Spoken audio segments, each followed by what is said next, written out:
everyone, welcome back to the online help guide. In this tutorial, I'll walk you through the steps to see blocked account on Messenger. Let's get started. Start by opening Messenger on your device.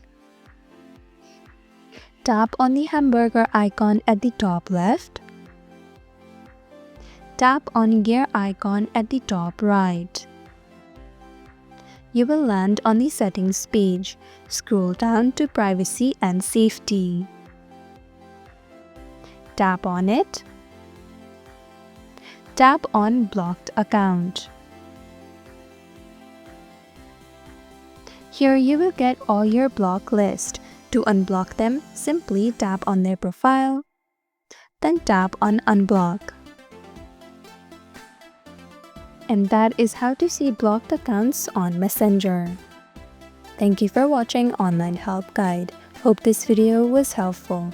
If it was, then hit the like button and comment down if you have any questions or feedback.